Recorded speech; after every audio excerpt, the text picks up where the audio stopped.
La matinale de Radio Classique avec Charles Bonner. C'est la 5e en moins d'un an, la 5e rencontre entre Benjamin Netanyahou et Donald Trump aux États-Unis. Elle a eu lieu hier, deux dirigeants alliés qui ne se critiquent jamais, du moins en public. La rencontre a eu lieu en Floride, à Mar-a-Lago, dans la résidence du président américain, qui va être honorée cette année par Israël. Le président Trump a enfreint tellement de conventions, dit Benjamin Netanyahou, à la surprise de tout le monde qui reconnaissent ensuite qu'il avait raison. Alors nous avons décidé de briser une convention aussi en lui décernant le prix d'Israël.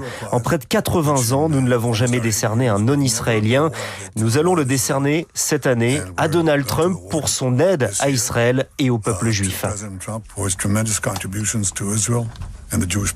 Mais au-delà de cette annonce, la rencontre devait lancer la phase 2 du cessez-le-feu à Gaza. Bonjour Lucas Aubin. Bonjour Charles. Alors que peut-on dire à ce stade ? Alors en deux mots qui peuvent sembler contradictoires, Charles, continuité et immobilisme. Continuité car les deux hommes ont d'abord réaffirmé l'objectif central du plan américain, préserver la trêve à Gaza et tenter d'ouvrir au plus vite la discussion sur la phase suivante. Immobilisme, car le cœur du message, c'est surtout ce que Trump a martelé publiquement.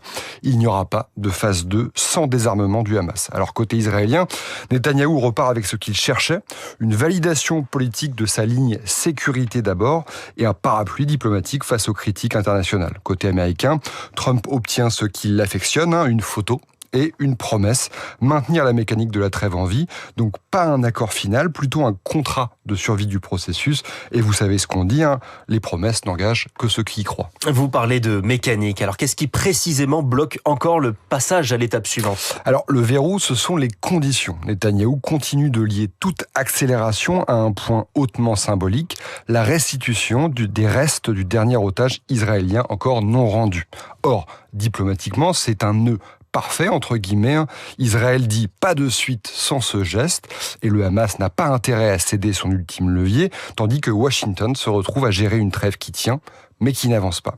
C'est donc l'art du provisoire. On évite la chute, on repousse la résolution. Pourtant, Trump l'a répété, il souhaite aller à la phase 2 le plus rapidement possible, et concrètement, il s'agirait de former un gouvernement palestinien dit de technocrate sous l'égide d'un comité de la paix, probablement chapeauté par le dirigeant américain lui-même. À ce stade, difficile d'imaginer que cette solution trouve un écho favorable auprès du peuple palestinien, mais a-t-il le choix ? Et sur le terrain, donc à Gaza, comment cette trêve prolongée se traduit-elle réellement ? Alors, par un paradoxe brutal, la trêve existe, mais elle est constamment abîmée. Les autorités locales à Gaza comptabilisent 969 violations depuis l'entrée en vigueur du cessez-le-feu du 10 octobre, et une enquête de suivi publie un bilan d'au moins 414 morts depuis le début de la trêve. Alors permettez, Charles, de ramener la géopolitique à hauteur d'hommes et de femmes.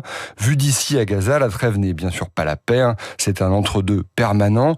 Les bombardements massifs ont cessé, oui, mais la vie reste suspendue. Abris précaires, pluie et froid, pénurie d'eau, d'électricité, de soins, déplacements incessants. Et ces violations répétées rappellent chaque jour que le cessez-le-feu peut se rompre à tout moment. Ici, la trêve ne protège pas de la mort immédiate et elle ne rend ni la dignité ni l'horizon. Alors dernière question, et c'est sans doute la plus importante, quel futur pour ce conflit entre régions, Hamas, équilibre de puissance ? Alors le futur le plus probable n'est ni la paix rapide, ni la reprise immédiate de la guerre totale, mais plutôt une conflictualité contenue. Sur le plan régional, les États-Unis cherchent à éviter l'embrasement, pas d'escalade directe avec l'Iran, mais néanmoins une mise en garde, pas d'ouverture majeure au Liban, maintien d'une discussion active mais contrôlée.